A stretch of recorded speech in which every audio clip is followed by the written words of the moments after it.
of the book Dare to be Imperfect. Where is it? Here, Jimmy Asuni, the author. Hello. Yes, Hello, thank you, Hello, and welcome to the Thank Motivational Speaker Show. And today we have a topic that you will love. You will love this topic. Yes. 5 steps to motivate people with disability. Hey. Yeah, but before that, I want to Jimmy Asuni, yes, international motivational speaker. Please introduce yourself.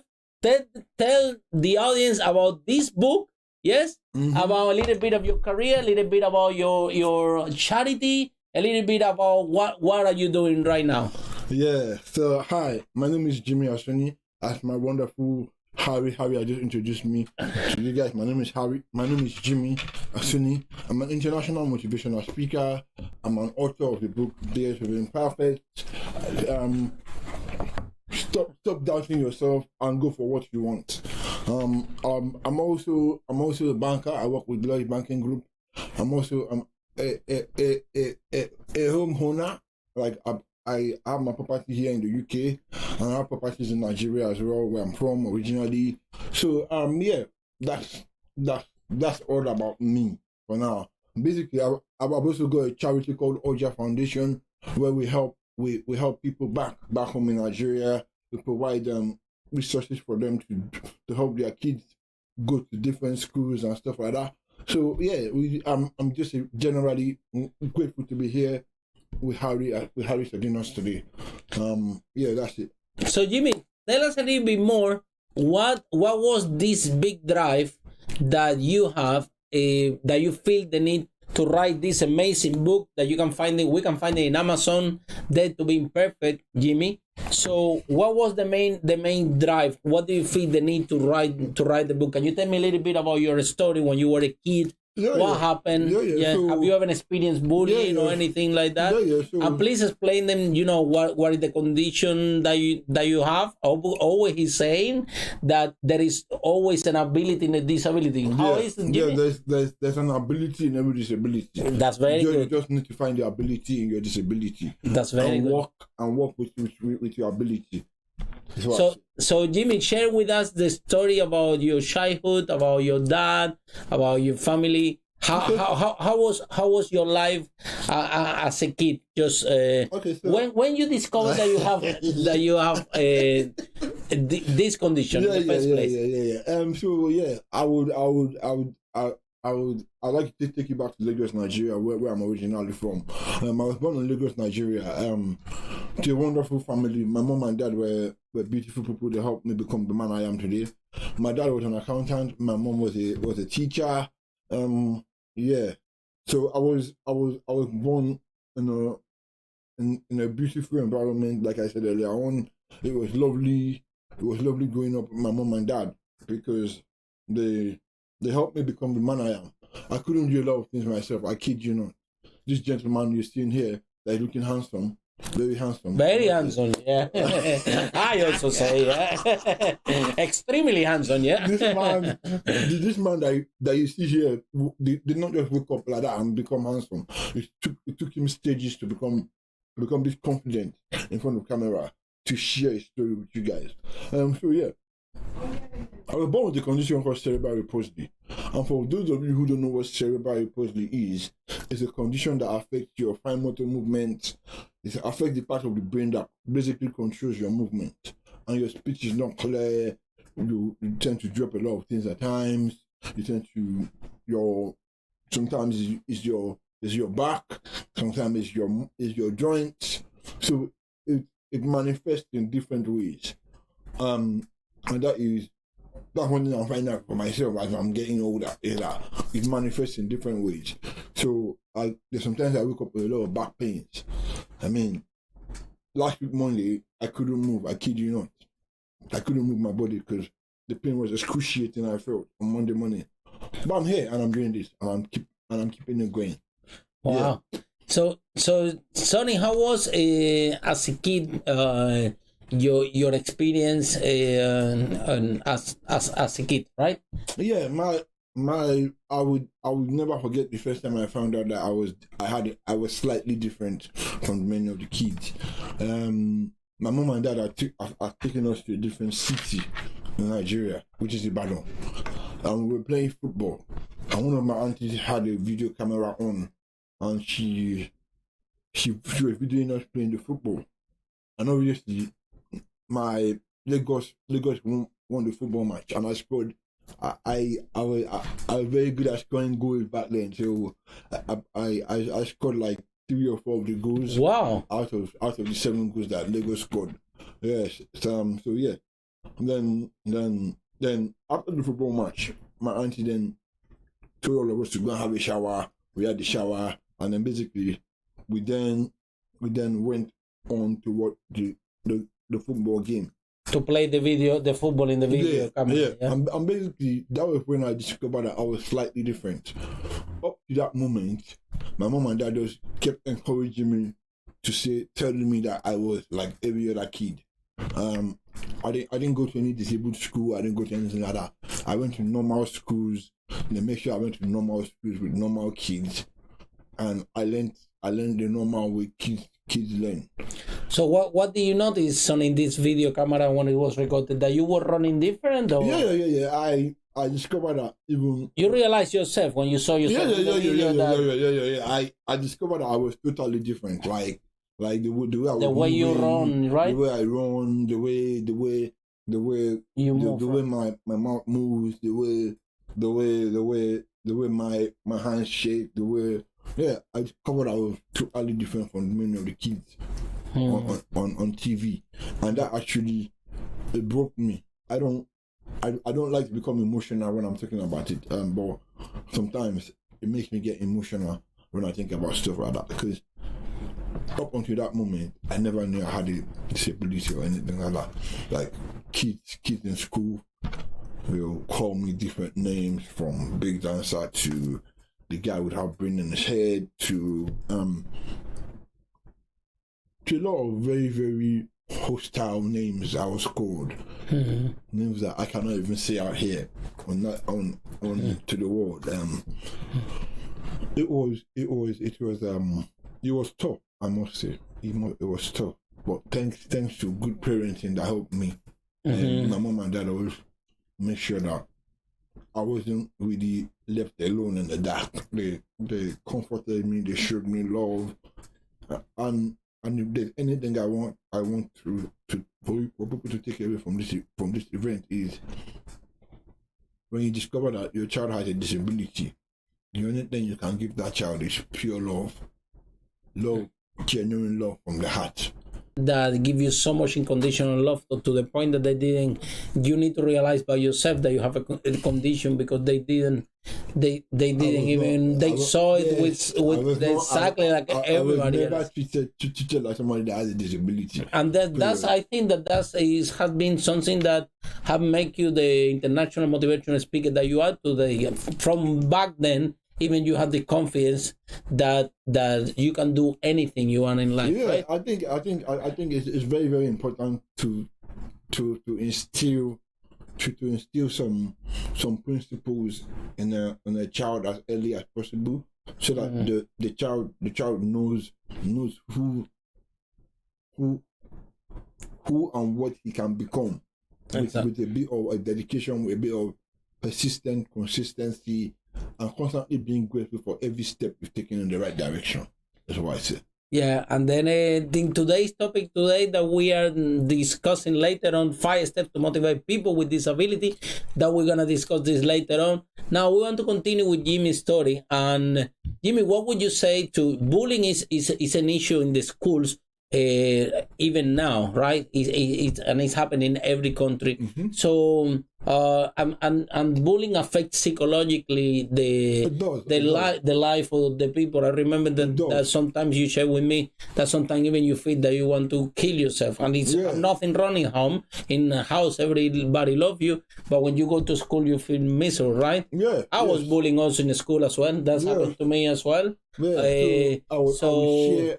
it's really you feel like, for me, I was scared to go to school. I didn't want to go to school. It was like a nightmare. Oh my God, I have to go to this place, because with the kids, so they become really mean, and they can be really mean. So what would you advise to, I don't know, to parents, to teachers, to the kids itself, about bullying? It's like I always say it starts from the home. It starts from the home. Exactly. If parents teach their children the right thing, then they won't be bullying at the school. They won't doing any bullying.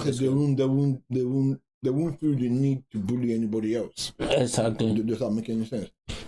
I think bullying starts from the home. Oh, exactly. I agree 100%. So basically, if we can create an environment for the child to realize that we don't have to bully anybody to get what you want, then I think that would if that would then be implemented in the child's psychology, so that he doesn't need to bully anybody to feel good about themselves, because most of these bullies they bully people to feel good about themselves. Exactly.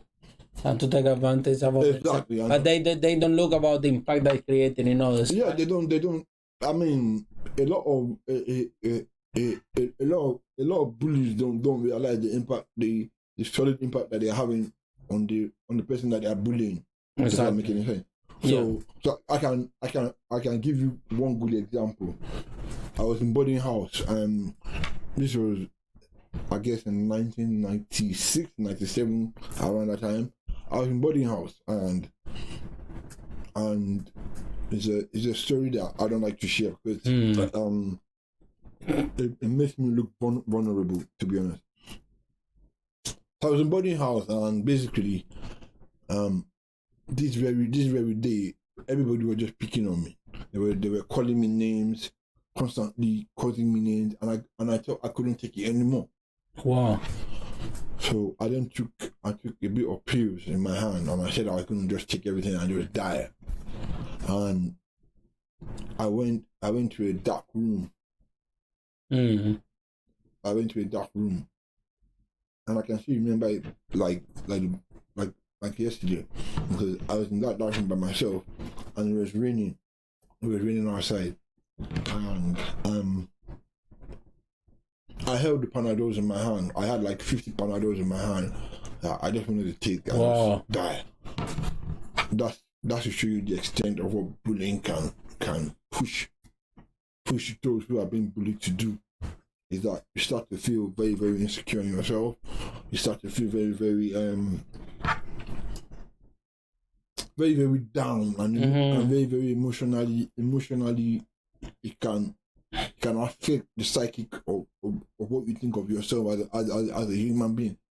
There's a big story going on in Nigeria right now about a boy. Really? About a boy who was bullied and later died. Really? Yeah, he died. He's dead now. And wow. Yeah, so when it's a very serious issue, this book. Yeah, it's very, very serious. It's very, very serious, and I think it needs to be addressed from the home.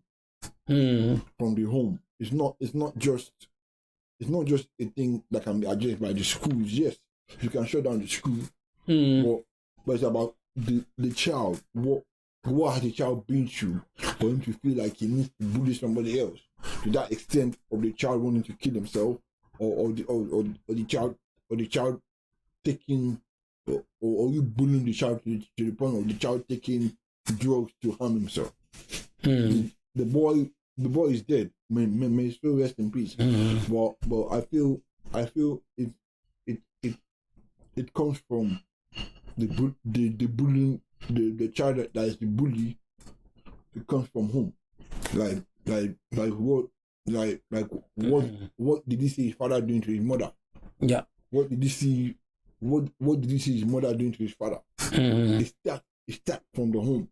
Yeah, I think also, Jimmy, that we should go, you and I, to do some motivational talks at the schools as well. Yeah. To encourage the people how to encourage and to talk with the schools, right, and to give some talks, motivational speeches to help kids to stop bullying. As you can see, have a huge negative impact. So if you are listening to this broadcast and you want Jimmy and Harry to go to your school, you have to be in UK, but or in Nigeria. When Jimmy's in Nigeria, he travels a lot, we happy to travel as well. If you are listening that and you feel that your school, your educational center needs support, please contact, drop us a line, and we're more than happy to go and speak with the kids in the teenagers about this huge issue that we have in society. Now, Jimmy, after that,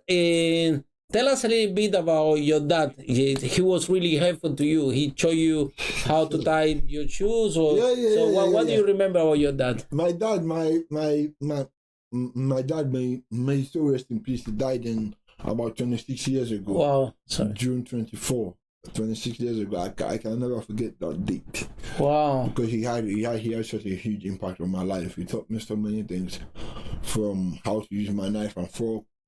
I can still hear his voice in my head sometimes when I'm dribbling and the dribbling is coming out of my mouth. He'll call me by my native name, which is Laulu Swallow, he will say. And we shout with Laulu Swallow. And I'll be like, yes, daddy. And I'll quickly swallow this alive by my mouth. He taught me so many things, from how to treat a woman nicely, to say ladies first. He would say how to. He was just a generally gentleman. He was just a generally good man, basically. And he didn't have no enemies. He had no negative thing about him. He was just generally a very positive kind of man. And I miss him so much. I wish he was still around to see me doing what I'm doing now. But I'm sure he's in heaven watching down on me and saying that's my son, and he's very proud of me right now. Yeah. We're definitely very proud, Jimmy. Very, very proud, especially after your book. Yeah, Dead to Imperfect. So now, Jimmy, what after you continue you came to UK, right? Yep. So how had been the life? Because your journey, right? People might think that things that for you are for you to achieve a goal is 10 times harder. I know, because my partner had the book publishing company. We actually published Jimmy's book. And I know that for him it's 10 times harder to write a book than for anybody else. And I think that this has been your life, everyone. So how was your experience finding job here in London? Before we go to the 5 steps to motivate people with disability, let's hear about how Jimmy, how you settle here in London. My God. It was rather a shocking journey, to be honest. I came here when I was 18. I just finished secondary school, and I moved here when I was 18, and basically it was a totally different ball game. The first time I saw kids actually smoking, like live. Wow, we're here in UK. Yeah. What, in Nigeria the kids don't smoke? No, and I maybe wow. It was a totally different culture shock. They were smoking, right? Yeah, and they were smoking cigarettes, smoking weed, which wow. You never even knew what it was. I had no idea what they were doing. I just smelled it, and I knew that it was something different from cigarettes. I mean, I had uncles and aunties that used to smoke when I was in Nigeria, but not weed. They just used to smoke cigarettes. but when I got stranded at the bus stop, which is a whole different story entirely. Yeah. I saw primary school kids smoking, drinking, and I found it really weird. Like what's going on here? Yeah. It's a totally different ball game. So I was stranded at the bus stop. I didn't know where to go. I'd finished the money I came with. It was a totally different ball game, I must say, because the culture here is totally different from the one I'm used to back home, where for example, you can knock on your auntie's door and say, "Auntie, I'm hungry." Yeah. And obviously you get food, right? Exactly, you get food. But right here, you can't really knock anybody's door. Exactly. So it was a totally different culture, different way of living, different styles, and I just needed to adjust to it. The best way I know how to. So I then decided, okay, I'm in the UK. What's the next thing I can do? I wanted to further my education. So I went to Lewisham College to do a computer course, where I learned how to use the computer for the first time in my life. And wow, right? Yeah. I learned how. I did 2 different courses on computer just to learn the basics of how to use a computer. I couldn't remove the mouse. I didn't know what a mouse was. I didn't know what a keyboard was until I got to the UK and decided to teach me all these things. Yeah. So then, Jimmy, the when you come here, right, looking for a job, right? Yeah. And even what was the process? How you did? Like great. As it was. So you fill the CV and what happened? You go out there and I sent my CV out to different places. I tried to apply for different jobs. I couldn't get a job. So I then decided to go under the disability scheme to see if you can find something, right? To see whether I can find a job. So they kept sending me to different places to help me get jobs. But the kind of jobs they were doing were things like sales assistant in tech schools. I have nothing against those kind of jobs, to be honest. But I just thought I can do better than a sales assistant job in tech school. And I started listening to a lot of motivational speakers. And one of the motivational speakers I love is Les Brown. When he goes, I have the pleasure to share the stage with him. I love him. He basically challenged me to be a better person. And one of the things he says was, people address you by your looks. Wow, very good. People address you the way you present yourself. This is a very, very, very, very good lesson. Yeah. So immediately he said that he unlocked something in my mind.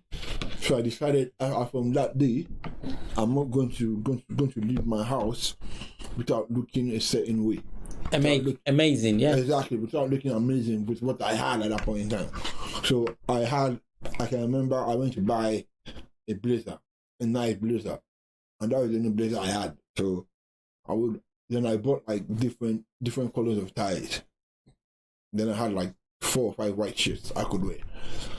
So I started. I have to say that Jimmy is very fashionable. Yeah. I mean, several times. Yeah. Really fashionable. So I started. I started hunting for jobs, and basically I then went to a place called Reploy, and they help people with disability, with every kind of disability, find a job. So one day, I think one of the employees must have noticed the way I dress, and he goes, "I have a job for you." And wow. And I kid you not, he went quiet for 2 weeks. Then after the 2 weeks came back, he said, "Oh, by the way, the job is with Lloyd Banking Group." Believe me. Once I heard Lloyd Banking Group, I was like, yeah. I didn't want to know what I'll be doing in Lloyd Banking Group, whether it was cleaning the table, whether it was. You didn't care what to do. I was like, yeah. I finally got my break, and that was the journey into the banking system, and I can say the rest is history, because I'm still with Lloyd Banking Group after 8 years of working with them. How many years? 8 years I've been working. 8 years. Wow, that's fantastic, right? Yes. And also as you start after you wrote your book, That to Be Imperfect, that you can find it in Amazon, very easy to find it. Yes, just type the title, That to Be Imperfect, and then you can purchase this book in Amazon. Jimmy, your experience, this I have I have a personal experience with that, because I was delivering a speech, a keynote speech in a big event here in London, and there were officers of the Lloyd's Bank, I think a high position in the bank. They were also delivering talks there, and I met them in the green room. Both, there were two of them, right?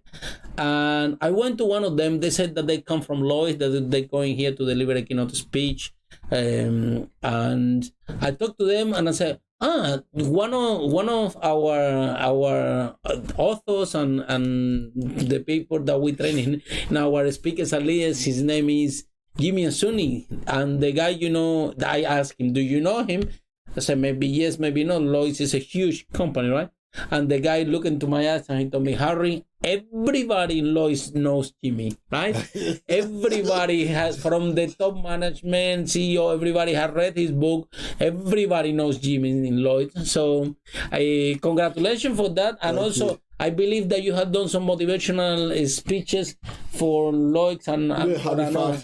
Halifax also. I've been to Halifax. I've been to Birmingham. I've been to Really? I've been to Birmingham to deliver speeches. What, for the bank or for another organization? For the bank. So wow, that's fantastic. For Lloyd's and Halifax, right? For Lloyd's and Halifax. Yeah. Very good. Yes. So it's not only that you work for Lloyd and you have a job there, but also that you're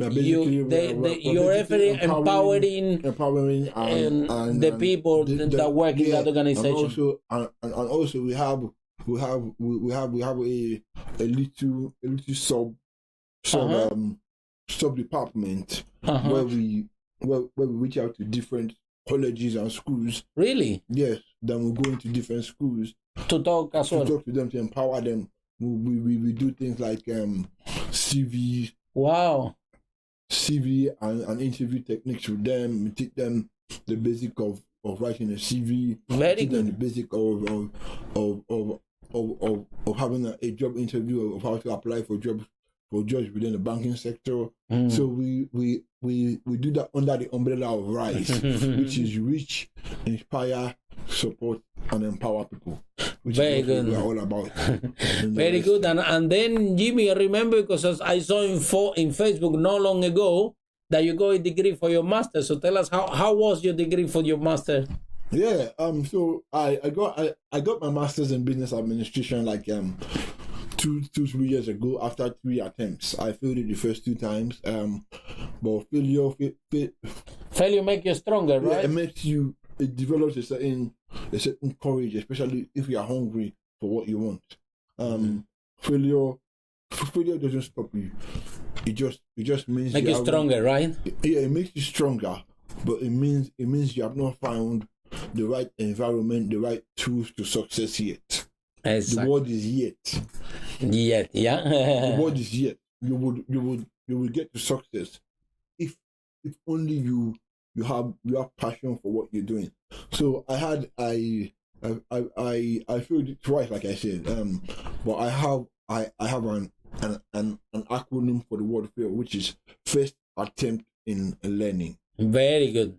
First attempt in learning. That's what fail means. Yeah. It just means you fail. You fail doesn't automatically stamp the word failure on you. Exactly. It just means you have not found the right tools and the right environment to flourish in. Exactly. If you find the right tools and the right environment to flourish in, you will flourish. I guarantee you. And then, Jimmy, talking about that, we want to cover about now the 5 steps. And here you're listening from Jimmy Asuni, international motivational speaker. And in your view, Jimmy, out of the 5 steps to motivate people with disability, which is the topic for today, what would be the first step in your opinion? that I would say, people should take? I would say identify. I identify and find out more about your disability. Okay, so identify and find out more about your disability. There's so much resources on the internet. So like if you want to find out more about your disability, and I say I identify it first. Yeah. Identify what the problem is first. This is what you have done, Jimmy? Did you research? I did loads of research on cerebral repository. I went on the internet. I typed cerebral repository. I found out loads of things about cerebral repository. I reached out to different organizations that were helping people with cerebral repository in particular. One of them was Scope. Wow. The organization called Scope. They help people with cerebral repository. What is the organization? Is here in UK here in the UK. I mean, they have a strong presence in the UK. And another one. They are international also, right? Yeah. And the other one is Mencamp. Okay. Mencamp. So these two organizations help you to they understand what cerebral palsy is, and that's what I did.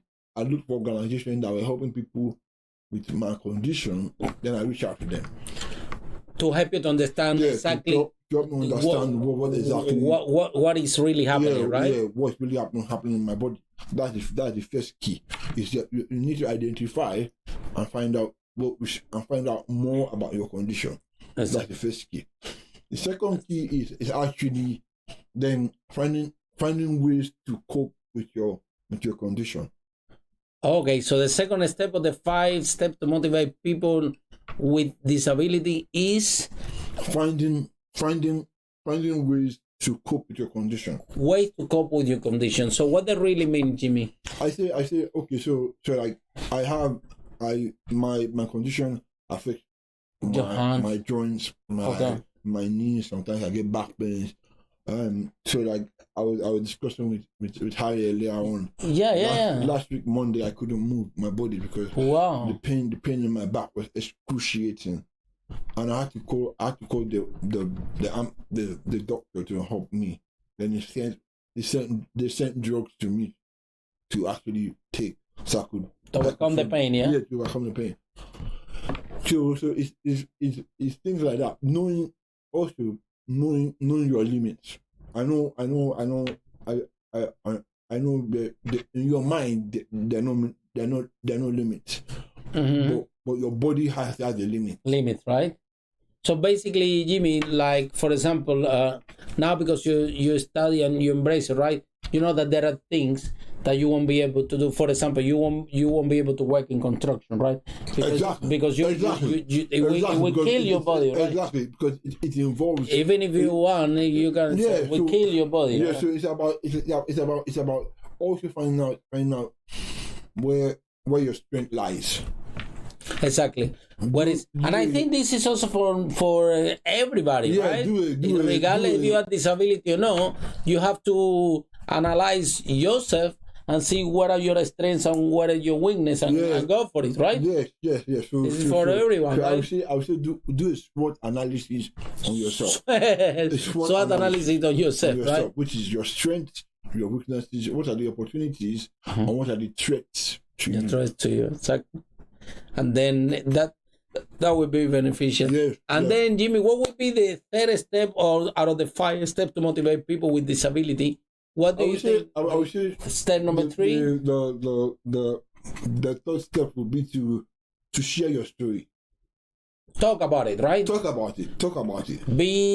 And talk about proudly, right? Yeah. Don't hide. Don't. I remember Jimmy when we met, right? You shared with me that sometimes you start to you feel the fear to talk because you don't know what people are gonna think of you. Like we had seen your progress since we met you, that now you're really, really confident, really, really powerful. It doesn't matter if it's in the stage, doesn't matter if it's in front of the camera. So how has been this transformation that you have achieved? Is because you actually embrace. Yeah, I think I said you did our course speakers and leaders. You said about, fired or ready to go. It's about, and from that day, you said, I'm going to kill it. Yeah, I'm going to embrace it. I agree. It's about wanting something bad enough. If you want something bad enough, then you go out and get it, regardless of the hindrances in your way, regardless of the obstructions on your way. You still go out and get what you want, because I feel like a lot of us are being held back because of the voices in our head telling us that we're useless, that you cannot achieve or whatever it is you want to achieve in your life. Believe me, I've heard I'm a living witnesses of those voices, and they still come every day, to be honest with you. But I've learned how to deal with them the best. How to deal with those voices, yeah. How to do that, Jimmy? You're powerful, Jimmy. So I stand in the mirror every morning and I tell myself, Jimmy, you're the best. Jimmy, you're going to put out the best impression of yourself today. You're gonna look amazing. Look amazing today. And once I tell myself that every morning, it's just about self-love also. Yeah, you love yourself, right? Self-love. You start to love yourself. Exactly. So I say one of the things I've learned recently is be it, own it, and then share it. Wow, that's fantastic. That's really powerful. You must be whatever it is you want to become in your life. You must be it first of all. Exactly. Then the next thing is to own it. You own your being, yeah. You own your being. Own it, and then share it. Initiate, yeah. Yeah. So then, like I said, Jimmy, after you have built this amazing confidence, right? I think that a lot of good things came up, right? So you wrote your book, for example. My book is one of them. One of the examples. The fact that I'm speaking with Harry, my mentor, is another big plus for me. It's one that I don't take for granted, and he knows that about me. Thank you, Jimmy. Thank you. I don't take opportunities like this for granted, because I know how busy he is, and I know how important his time is to him. So thank you. For us, it's a pleasure to have you, Jimmy, all the time. Yeah. Yes, thank you. But the also had becoming dream is Jim, right? Is also is to travel the world and talk about his book, right? Yep. In these motivational speeches that he had done. He already had done speeches in Nigeria, also here in UK, also in our platform, Speakers and Leaders, several times he has spoke. So it's a well amazing speaker. Actually, he won the very first motivational speaking contest that we ever launched at the Speakers and Leaders. He was one of the winners of the first place, right? So, Jimmy, what would be then the step number 4 out of the 5 steps to motivate people with disability? What is the step 4 that they should be doing? I would say encouragement. Empowerment, right? Look for people you can empower and encourage and hang around with them, right? And hang around with them. Find the right group. Yeah. I think if you show me 5 people you hang around with, I can tell you where you're heading to in your life. Yeah. So it's your company, your group of friends determine how far you get to in your life. Yeah. That's what I believe. That's what I'm sticking to. And then the step number 5 out of the 5 steps to motivate people with disability, what would you say would be, Jimmy? I would say go follow your dreams. You follow your dreams. It's your dreams. So your dreams are possible, right? Yes, your dreams are very, very possible. Like the fact that I can hold my book in my hands. Yeah, hold it proudly, yeah. It's a dream come true for me. I kid you not. It was like a dream to hold my book in my hand and be like, I wrote this book, Dear to Being Perfect. Yeah. And basically, it's going to be a stamp to my name wherever you hear Jimmy Asuni, the book, Dear to Being Perfect. Yeah. Very good. Very good, and everyone support Jimmy. And Jimmy, I want to ask you, as a international motivational speaker, what is your favorite? Have you ever experienced fear of public speaking? Or now I know you're a great charismatic speaker, very charismatic speaker. But have you ever experienced fear of public speaking or stage fright in your career, or how do you feel the first time you went to a stage? You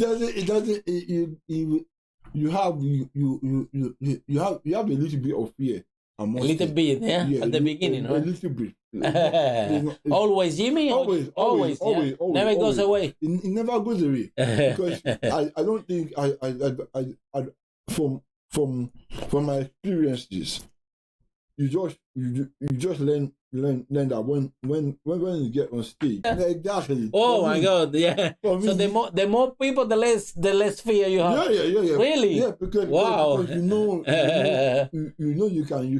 you can just look at one person and connect with that person on a different level. For me, I get the same thing when I'm more comfortable with large audiences than the smaller audiences. Smaller audiences, they're actually very it's more interactive. You need to engage with every single person. Whether the large stage, you can get your message across, and the technique is different. So less fear when it's more people, right? Yeah. Actually, when it's a small group of people. Yeah. I think for me personally, I cannot speak for Harry because Harry is totally different from me. But for me personally, I get a buzz when the room is packed and I can just go in and deliver what I want to deliver and give you more power. And I guess I tap into the power of the room. Yeah. I tap into the environment better. Exactly. When there are more people. Yeah, you can feel the power of the room, Jimmy. And that make you powerful. And then that's it. You say, I'm going for it. Yeah. You can just go in there, deliver your message, and get on. He's a very experienced speaker, Jimmy. Very experienced speaker. He has spoken our stage several times. And if you're watching the show right now and you looking for an outstanding motivational speaker for your organization, your company, your bank, you name it, right? You can reach out. So reach out to me or Harry. Reach out to Harry or to Jimmy, right? So Jimmy Asuni. So how they can find you, Jimmy? I'm on Facebook. I'm on Facebook. I'm on LinkedIn. I'm on Twitter. I'm on everything. Yeah, but basically, if you type in Google, Dare to Be Imperfect, Jimmy Asuni, definitely you're gonna find all the social media. You can message him directly. Yeah, you can message me directly. If you're a school director and you want him to go and give a talk about stopping bullying or about how to deal with to motivate them with disabilities, right? So the whole thing, Jimmy, is that how about in front of the camera, like we're doing now? I saw you always in Facebook Live, doing a lot of posts and everything. I'm very proud of you, Jimmy. Because all this social media, right, is part of our life. So what do you prefer? Do you prefer the stage or do you prefer to speak in front of the camera? I have all the same. You like both? It's all the same, but for me, I get. This is the online stage. The camera, Facebook is like an online stage. Yeah. I get more buzz from speaking with live people. Yeah, like being on stage. I think I prefer being on stage than talking to Be a on the camera. Me too. To be honest, because you can. Me too. I like it. We're here having a lot of fun. Yeah, it's not that we love it. This is fine, but we prefer people. I prefer the environment where I'm seeing the people I'm speaking to, and I'm seeing the looks on their face. I'm seeing if they are connecting what I'm telling them. It's a lot more powerful that way than talking to a camera, because you're not seeing the people that you're speaking to. Although they can get inspired by watching you on camera, but I just think it's more impactful when you're on stage and the people are watching you speak.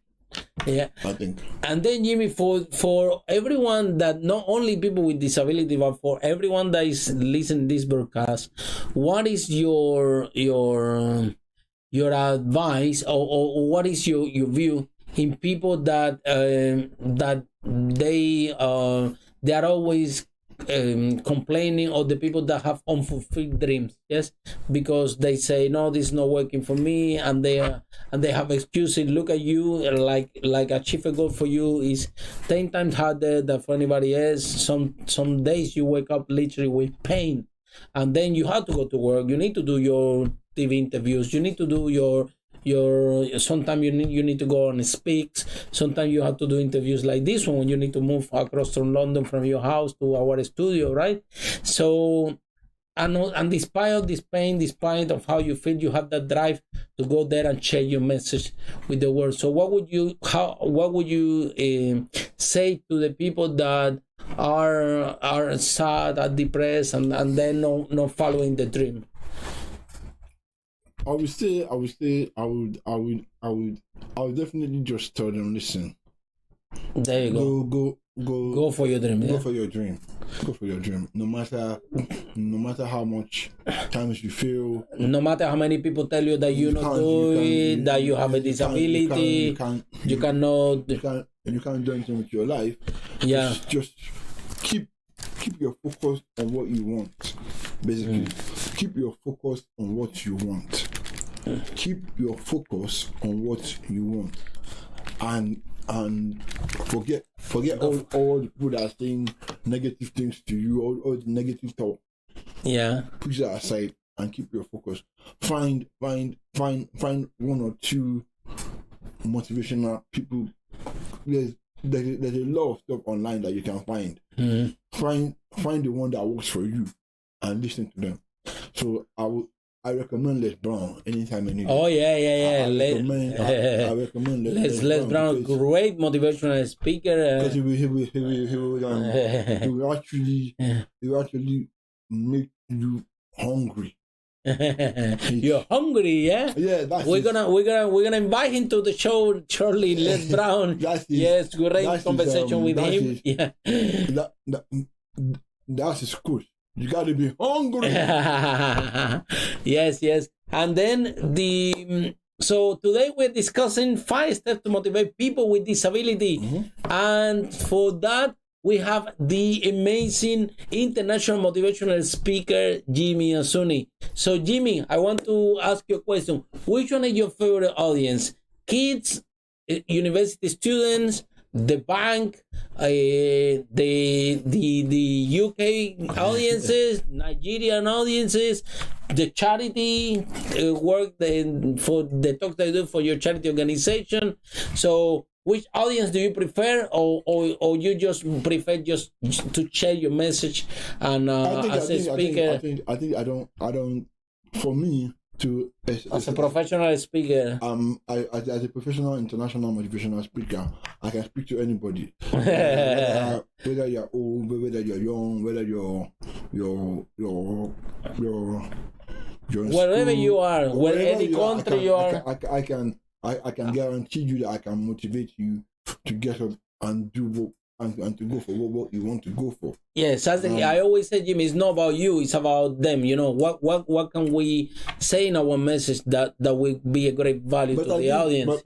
But I think if I was to create a niche for myself, especially now that there's a lot bullying and stuff like that. Exactly. I would say I would like to speak to school kids and Yeah. just tell them the effect of what bullying does.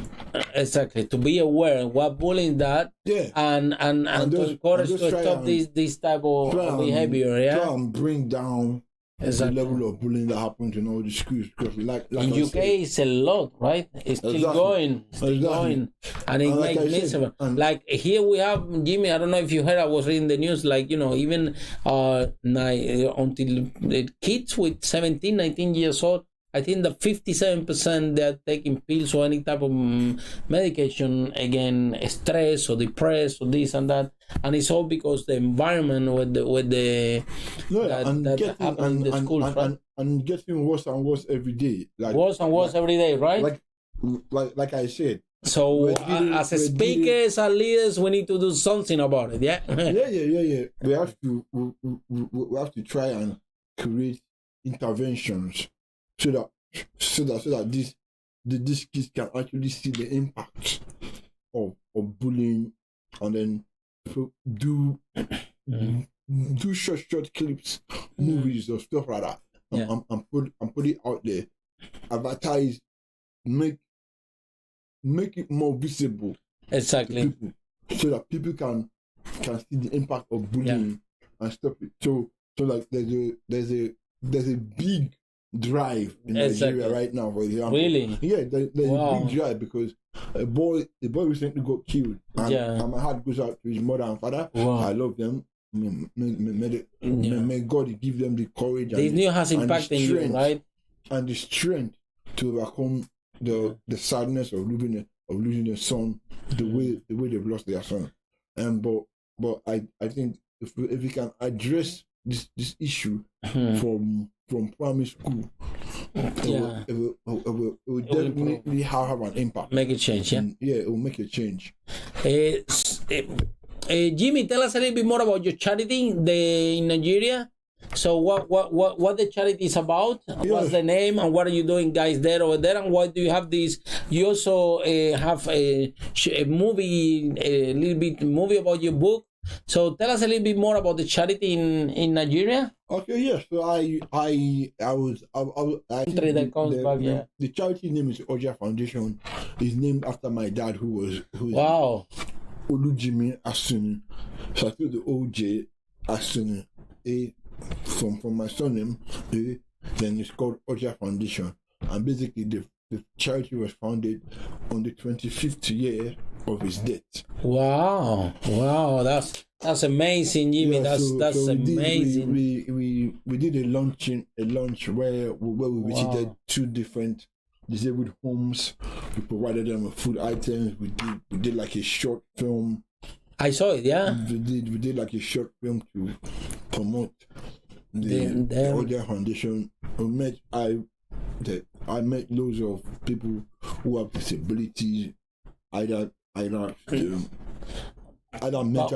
disability or physical disability, and I did try to empower and motivate them, right? Empower and motivate them.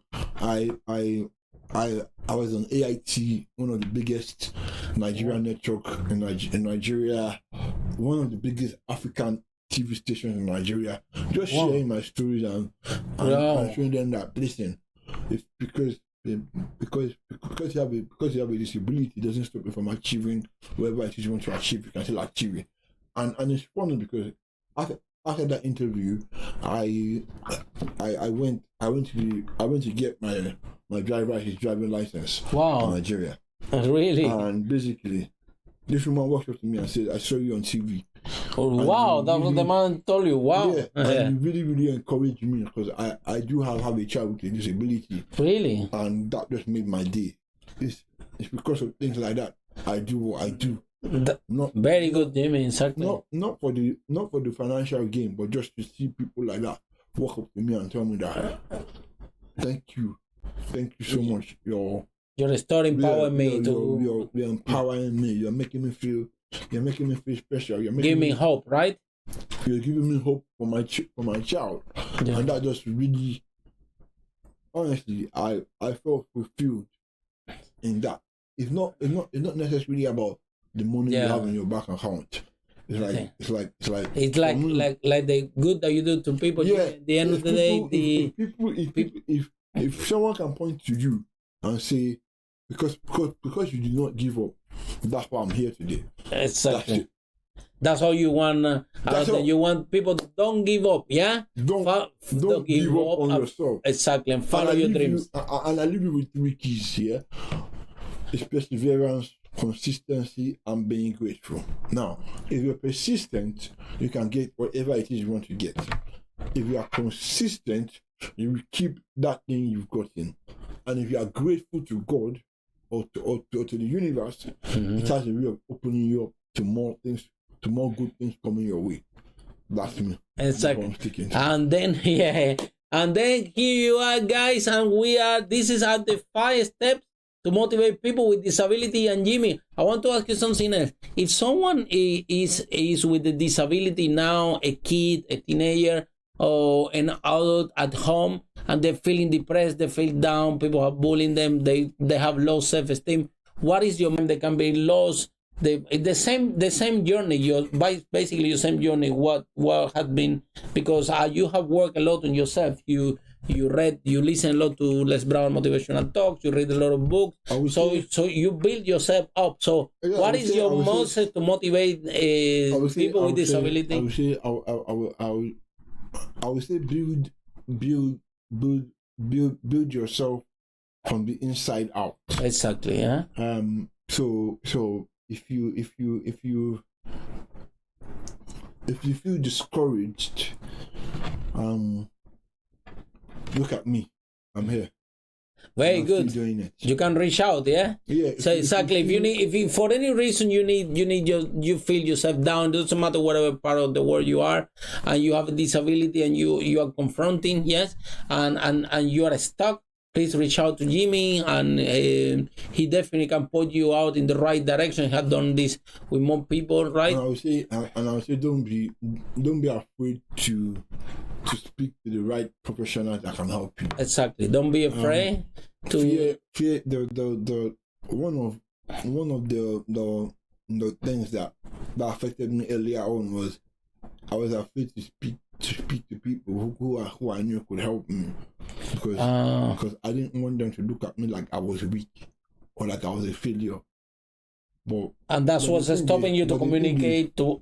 So basically, that's what. Hold on. But the thing is, there is strength in actually saying that you're weak. There's strength in that. There's strength in saying, okay, I'm wrong, or I need help. Help me. Exactly. In that alone, there is strength in that. The fact that you can reach out to people and say, I need help. I've tried it by myself. I cannot do it by myself. So I need professional help. Point me in the right direction. And that's why I recommend you if you get to that point where you feel you cannot take it anymore, then reach out to someone, reach out to anyone, reach out to a friend that you can trust. Because then again, you don't just want to reach out to anybody.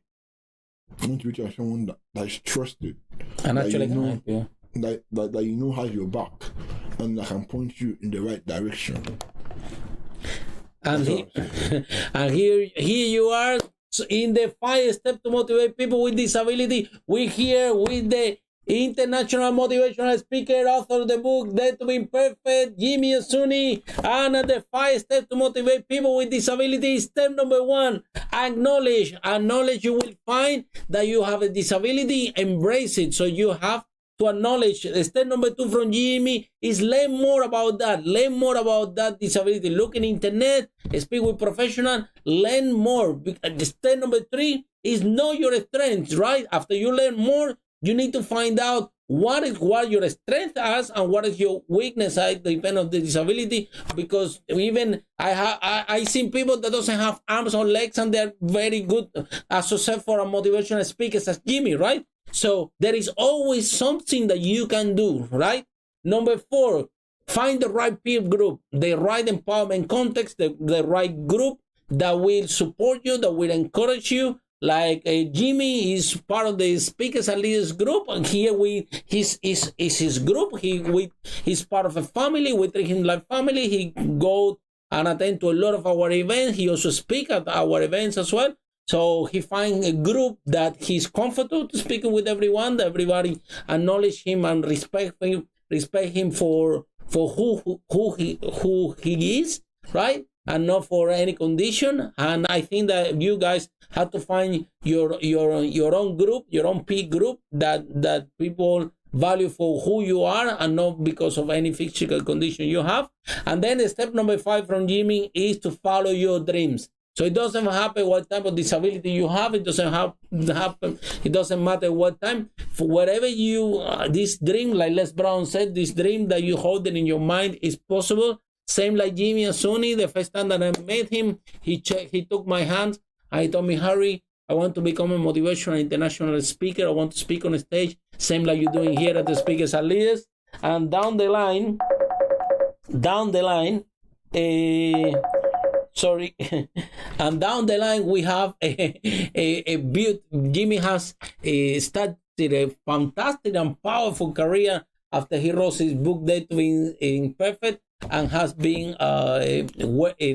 speak in different platforms around the world, and still is also in the TV, in the radio, and everything. So thank you so much, Jimmy Asuni, for being part of this show in the Motivational Speaker Show, 5 Steps to Motivate People with Disability. Thank you so much for coming for the show. And then for all of you guys watching,